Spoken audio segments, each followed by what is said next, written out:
अस्सलाम वालेकुम everyone, welcome to my channel. उम्मीद है आप सब खैरियत से होंगे। जो लोग मेरे चैनल पे न्यू हैं वो पहले चैनल को सब्सक्राइब कर दें और वीडियो को एंड तक लाजमी सुनिएगा। तो चलते हैं आज की कहानी की तरफ। ये एक सच्चा वाकया है, एक अजीबो गरीब कहानी जिसमें एक लड़की की वजह से सारा खानदान तबाह बर्बाद हो गया। डेरा इस्माइल खान में नवल बाग टर्मिनल के पीछे खजूरों वाले बाग के साथ ईसाइयों का कब्रिस्तान है, जिसको गोरा कब्रिस्तान के नाम से याद किया जाता है। इस कब्रिस्तान के साथ एक घर है जो अब 10 सालों से बंद पड़ा है। ये घर असगर नामी एक बंदे का था, जिसकी फैमिली में उसकी माँ, उसकी बीवी, उसके 2 बेटे और एक बेटी थी। उसकी बेटी को बचपन से खौफनाक नॉवेल पढ़ने का शौक था, लेकिन इसको जिन्नात पर यकीन नहीं था। वो हर रोज जिन्नात का अपनी फ्रेंड्स के सामने मजाक उड़ाती और बोलती कि ये सिर्फ मनगढ़ंत कहानियां हैं। फ्रेंड्स के लाख मना करने के बावजूद वो ना मानती। जिन्नों के वजूद से उसे नफरत थी और वो यकीन करने पर ना आती कि जिन्नात कभी इस दुनिया में वजूद है। एक दिन वो शाम के बाद घर आ रही थी कि उसे गोरा कब्रिस्तान के बाहर कुछ अजीब तरह का पुतला दिखाई दिया, जिसे वो उठाकर घर ले आई और उसके वजूद से सुइयां निकालने लगी और उसे हैरान नजरों से देखने लगी।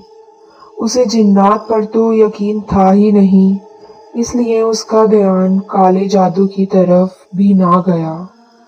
उसने सारी सुइयां निकाल ली और इसको अपने कमरे में शेल्फ पर सजा दिया। 2 दिन के बाद घर में अजीबोगरीब वाकयात होने लगे। घर के तनूर से अजीब किस्म की बू आने लगी और जब तनूर में झांका गया तो उसमें हजारों की तादाद में चूटियां थीं जो जल रही थीं। ये देखकर सबका दिल दहल गया। उसके बाद घर की औरतों के बाल झड़ने लगे और औरतें नीम पागल हो गईं। असगर की किताबों वाले गोदाम में आग लग गई। असगर का छोटा बेटा कब्रिस्तान में मुर्दा पाया गया। चंद दिन बाद असगर का बड़ा बेटा भी मारा गया और उसकी पीठ में सारी सुइयां चुभी हुई थीं। असगर की मां ने छत से छलांग लगाकर खुदकुशी कर ली। असगर की बीवी भी कमरे में मुर्दा पाई गई। इस तरह एक खानदान एक लड़की की वजह से बर्बाद हो गया। अब बात आती है उस लड़की की कि वो कहाँ गई। तो मैं बताती चलूं, वो लड़की ये सब सदमे बर्दाश्त ना कर सकी और पागल हो गई, जिसे एक औरत आकर ले गई। उसके बाद वो औरत और लड़की गायब हो गए। सुना गया है कि वो औरत और लड़की उस कब्रिस्तान में कहीं कहीं दिखाई देते थे, जिसकी वजह से कब्रिस्तान की 4 दीवारी बंद कर दी गई, लेकिन अब भी उनका वजूद वहाँ है। ये वाकया सच्चा है और कुछ दिन पहले मैं अपने छोटे भाई और मुमानी के साथ गोरा कब्रिस्तान गई और वहाँ के गोरकन साकिब मसीह की बीवी से मुलाकात भी की और सारी स्टोरी भी सुनाई कि क्या ये वाकई सच है। तो पता चला कि हाँ, ये वाकई सच है।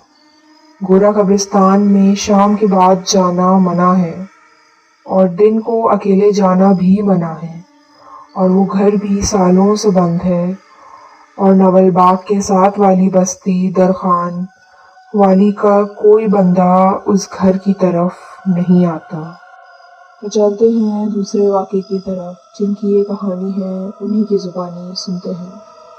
ये बिल्कुल सच्चा वाक़या है जो मेरे अब्बू के साथ पेश आया था।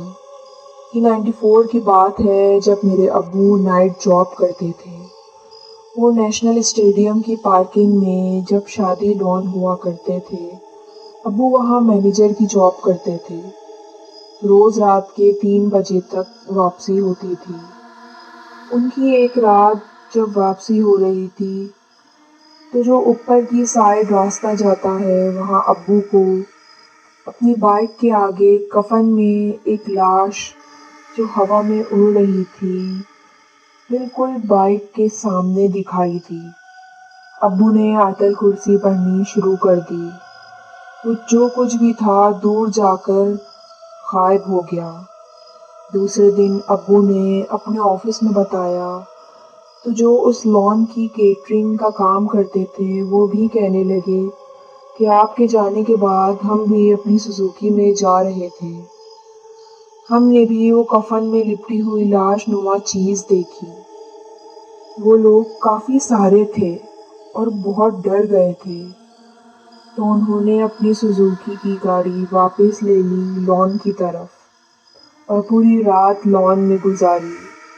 اس رات کے بعد سے ابو نے وہ راستہ ہی بدل لیا۔ چلتے ہیں آج کی آخری اور تیسری سچی کہانی کی طرف۔ میری ایک دوست کا کہنا ہے کہ رات ٹھیک 12 بجے صرف اسی مخصوص وقت پر اسے ایک انتہائی محور کن خوشبو محسوس ہوتی ہے۔ ایسی خوشبو اس نے آج تک نہیں سونگھی۔ اس کا کہنا ہے کہ اس رات اس نے پورا گھر چھان مارا، لیکن اسے اندازہ نہیں ہوا کہ آخر یہ خوشبو آ کہاں سے رہی ہے۔ وہ مدہوش سی اس خوشبو کو محسوس کر رہی تھی جو صرف اور صرف اسی کے کمرے سے آ رہی تھی، جبکہ نہ تو اس نے خریدی تھی نہ کوئی دوسرا لایا تھا۔ پہلے دن اس نے نظر انداز کیا، لیکن دوسرے دن بھی اسی مخصوص وقت پر اسے وہ خوشبو محسوس ہوئی۔ وہ بتاتی ہے ایسی دل کو منہ لینے والی خوشبو کہ جتنا سونگھو دل نہیں بھرتا، لیکن اس کی لذت بہت شیریں ہے۔ اسے یہ خوشبو ایک ہفتے تک محسوس ہوئی اور پھر ختم ہو گئی۔ اس کے بعد اس کی طبیعت ایسی خراب ہوئی کہ کسی صورت سنبھلنے کا نام نہیں لے رہی تھی۔ بس ایک بات اس کی زبان پر تھی، کہیں سے وہ خوشبو لا دو۔ اس کی حالت ایسی تھی جیسے کسی نشے کی ہوتی ہے، جیسے اس سے اس کا نشہ چھین لیا گیا ہو۔ جوان خوبصورت لڑکی 2 دن میں ہڈیوں کا ڈھانچہ بن گئی۔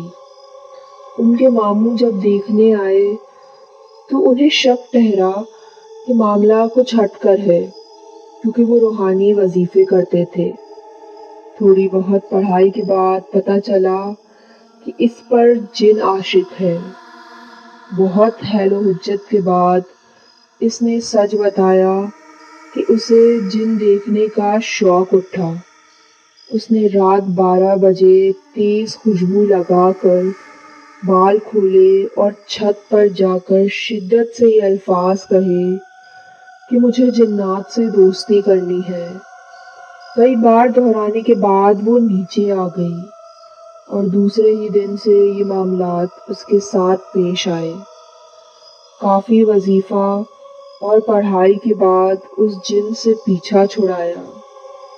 بات صرف اتنی سی ہے کہ ان سب چیزوں سے جتنا دور رہا جائے بہتر ہے۔